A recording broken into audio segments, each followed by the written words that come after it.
What's up everybody, welcome back to another video. Today we're going to talk about the best value for money basketball shoes, meaning that the shoes in the video are not necessarily the best performers overall, but they give you the best bang for your buck. And the first pair I have on my list is the Nike Sabrina 2. For 130 euros or dollars, you get one of the best Kobe alternatives on the market, not only from a look standpoint, as they do look very similar to something like the Nike Kobe 5, but they also feel very similar. The cushioning setup isn't the best. We have a small air zoom unit in the forefoot, which you can't really feel in my opinion, and the heel is just foam. It still gets the job done. It's very low to the ground. The traction performance is very good. It's not the best for outdoors as the grooves are relatively thin and easy to move and they wear off quickly, but for indoors, you'll be good to go. Support features are also there, but I do think they need a little bit more torsional support if I'm being really naggy here.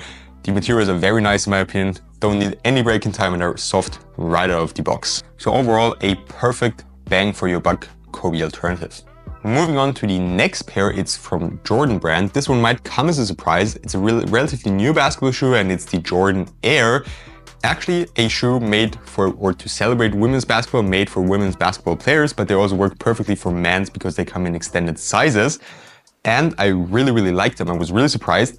They retail for 110 euros or dollars, so it's a great price, especially considering you get a drop-in midsole. So if you're a fan of the older Kobe models that had drop-ins, or just like drop-in midsole shoes, these are a great option. It's Cushioned 3.0.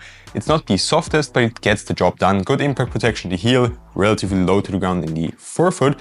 Traction performance was also very good. I just noticed they picked up a little bit of dust, especially here in the forefoot, but the pattern seems to be very durable.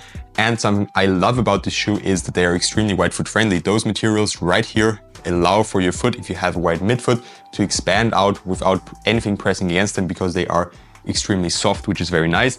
Support is good, but also not the best. And the materials, as I said, are very soft, very comfortable and hardly need any break-in time. Next up, we have a shoe from Way of Wade, one of the most versatile and best value for money shoes on the market, the Way of Wade Shadow 6. They are even better than the two pairs I just mentioned because I think these are also perfect for outdoors. You have a tough OS rubber outsole, which has good performance indoors. Just be aware it takes some time to break in. The first couple of times I was sliding a little bit, but then it was good to go. And what makes it so nice is that it's extremely durable outdoors, and outdoors they work extremely well as well on every surface I've tried them on. The next great thing about them is that they have a full length boom cushioning setup, which is Way of Wade's most premium cushioning. Very soft, good impact protection, also a little bit of bounce and still relatively low to the ground overall. So just a very nice cushioning setup. The materials are nothing special. They are a little bit stiff, but at least they'll be durable if you're planning on using them outdoors.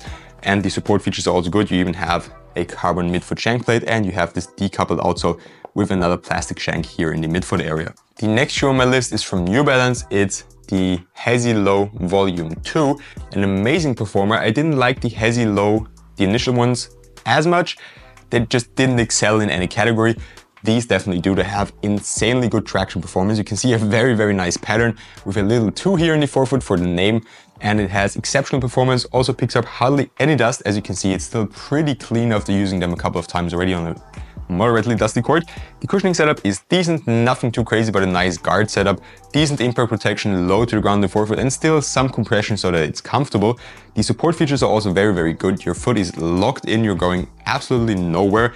And the materials are also very nice as they need hardly any break-in. Very soft and comfortable. They are also padded enough so you really get a minimalistic shoe with a maximalist feel for 120 euros or dollars with great performance in almost every category. The fit is slightly narrow, so watch out for that. The next pair we have is from Adidas, as it's the AE1s. 120 euros or dollars for one of the best shoes of the year. They're not as good outdoors because the traction pattern is relatively thin, so they're going to wear off very quickly. If you're playing on concrete courts, something like that, indoors they should last you like, let's say, half a season if you practice with them every day. The only downside to them is that they are very heavy, so if you don't like that, go for any other pair on this list. We're also going to get to a very light pair soon. That's my only concern with them.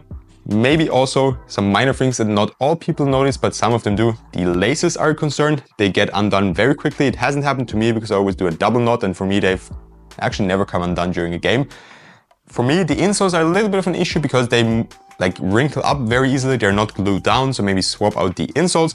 But apart from that, an amazing performer, insanely good traction performance, full length boost and a mix of boost and light strike. Very comfortable, very soft, great impact protection, still low to the ground.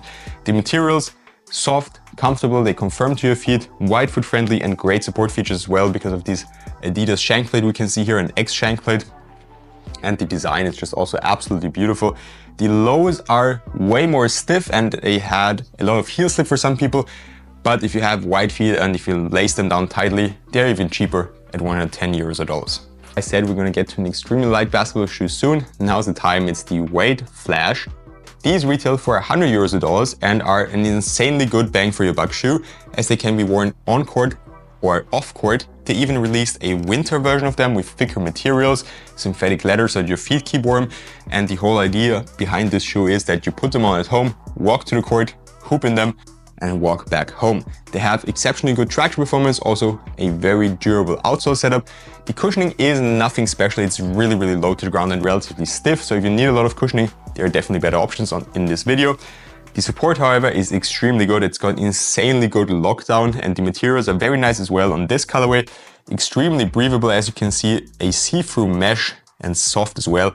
The fit is a little bit narrow in the midfoot area, so if you're wide-footed, you might also need to consider going up half a size.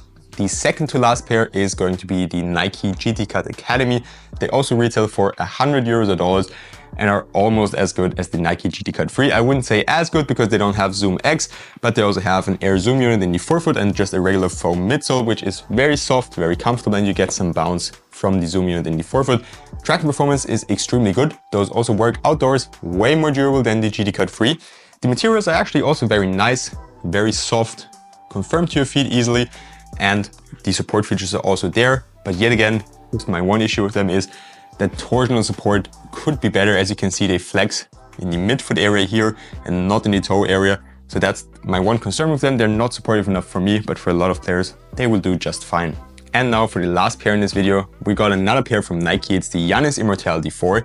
Very similar to the GT Cut Academy. They retail for even less though. I believe they're at 75 euros or dollars and you can even get them on sale at some places. They have exceptionally good traction performance like almost all the Immortality models. The outsole hasn't changed a bit. The cushioning setup, however, is very nice on this one. We have Nike Renew cushioning. It's very nice and soft, especially in the heel. Stepping comfort is great. The materials are also soft, not too breathable, but at least they have a toe guard, so they'll also be a little bit more durable than the past models. My one issue, again, with the shoe is the support, because they also do flex a little bit in the midfoot area, at least a bit more forward than the GT Cut Academy, but just the torsional support itself, because the materials are so thin, you really do move out a little bit over the shoe and it feels like it's twisting up a little bit on itself. But if you consider the low price point, that's just something you have to live with. In my opinion, these are the perfect shoe for younger basketball players. Maybe their feet are still growing, they won't use them for as long, and they also still don't need as much support. If you're a younger player, you're just not putting as much force into a shoe as, let's say, a professional player like me or just older players who are heavier and taller. That being said, that's all I have for you today. Let me know if you have any other suggestions, and if you liked the video, I would really appreciate if you could leave a like on it, comment your thoughts on my list, and as I said, leave some suggestions if I missed any shoes out. And if you did all that and you still want to see more of my content, I'd also really appreciate if you could subscribe to my channel. Have a good one and see you next time.